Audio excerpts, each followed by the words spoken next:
Bonjour tout le monde et bienvenue sur musculationprise-de-masse.com. Puis si vous me posez la question quoi faire aujourd'hui, allez donc voir notre chronique de mardi parce que on a une super vidéo avec les 3 meilleurs exercices sur les biceps et vous pouvez aussi obtenir nos 3 meilleurs exercices pour les triceps. Je dis 3 meilleurs exercices, mais en fait, c'est la meilleure combinaison d'exercices parce qu'il n'y en a pas un qui est vraiment meilleur que les autres.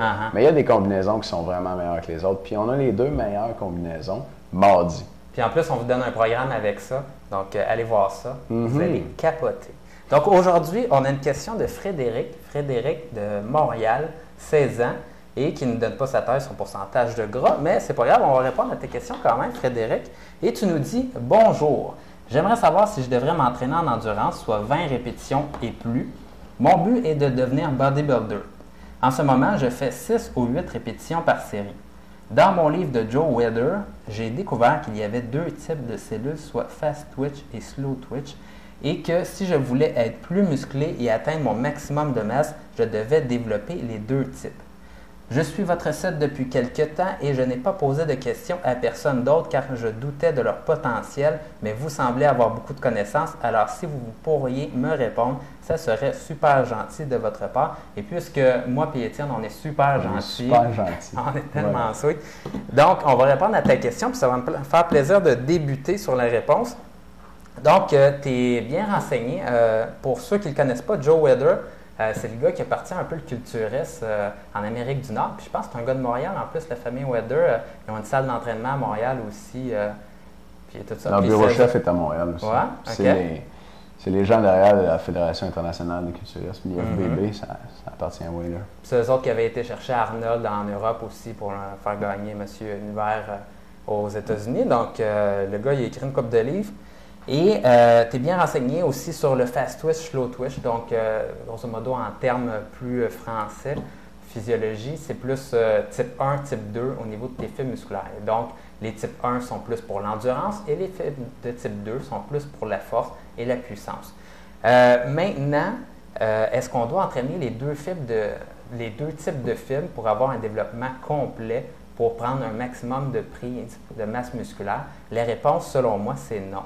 Le plus important, c'est vraiment de travailler tes fibres rapides, donc tes fibres de type 2, qu'on appelle les fast twitch. Chez eux autres qui ont une capacité à s'hypertrophier assez grande.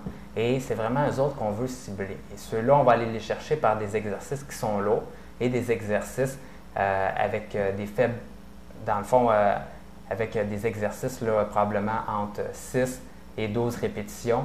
Et c'est à ce moment-là qu'on va réussir à les hypertrophier. Les exercices que tu vas faire avec plus que 12 répétitions, et même beaucoup plus, là, 25, 50, 100 répétitions, tu vas vraiment travailler en endurance.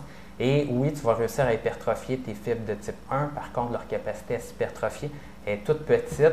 Donc, tu vas avoir un petit développement, mais ça ne fera pas une grande différence. Et à ce moment-là, tu vas entraîner ton endurance, mais tu n'entraîneras pas ta force, ton hypertrophie. Donc, c'est très, très rare que tu vois quelqu'un en bodybuilding s'entraîner en endurance pour essayer de prendre plus de masse musculaire. Et je ne te le conseille pas. Ben oui, le meilleur exemple, je pense, de ça, c'est de regarder ce qui se passe dans le domaine sportif. Il y a 2 types d'athlètes qui utilisent ces fibres-là. Les sprinteurs utilisent les fibres rapides, principalement les 2B même, qui sont les plus rapides. Et ils sont assez musclés. Si tu penses aux sprinteurs aux Olympiques, là, bonne shape. Puis les marathoniens utilisent les fibres de type 1, right? Absolument. Courir un marathon, ça prend 3 heures, c'est de l'endurance. Il y a, je ne sais pas combien de pas dans un marathon, peut-être 10 000 répétitions, tu sais. Minimum. Puis font de l'endurance à fond la caisse, eux autres. Puis leur type les fibres de type 1, là, ça travaille fort, tu sais. Puis est-ce qu'ils sont gros, sont-ils musclés? Pas pour 2 cents. C'est peut-être certains qui doivent être hypertrophiés, leurs fibres de type 1. Parce qu'ils sont sollicités au max. C'est ça. Mais elles ne deviennent pas bien gros, pas bien grosses ces fibres-là, puis ces gars-là ne sont pas très musclés parce que les fibres de type 1, mais c'est pas ce qui nous donne une bonne hypertrophie et une bonne prise de masse. Fait que si tu as du temps à mettre sur ton entraînement en musculation, au lieu de faire une série ou 2 en endurance pour aller chercher tes fibres lentes, mets donc une série ou 2 de plus en hypertrophie ou en force pour aller chercher tes fibres de type 2. Absolument. Ça aura plus de résultats. Une chose aussi intéressante à savoir, c'est qu'on n'a pas le même ratio. Donc, dans tous les muscles, on a une certaine quantité de fibres que c'est des fibres de type 1, puis d'autres fibres, c'est des types de 2. Et tout dépendamment de ta génétique, il y a des gens qui ont plus de pourcentage de 2, Puis il y en a d'autres qui ont plus de pourcentage de 1. Donc, on a une prédisposition génétique d'être plus un athlète d'endurance ou plus être un athlète qui va avoir une bonne masse musculaire et être bon dans les sports de force et de puissance. Donc, d'où un petit peu la raison génétique des personnes qui prennent beaucoup de masse musculaire. Et ce ratio-là, si vous posez la question, aussi est différent pour chacun des muscles du corps, pour chacun des individus. Voilà. Fait que Frédéric, laisse faire l'endurance. En bref, merci de nous avoir envoyé ta question. Si vous voulez voir notre meilleure combinaison d'exercices pour les biceps et obtenir la meilleure pour les triceps et le plan d'entraînement qui va avec, allez voir la vidéo de mardi. Je vais mettre le lien en dessous du vidéo. Salut tout le monde. Ciao.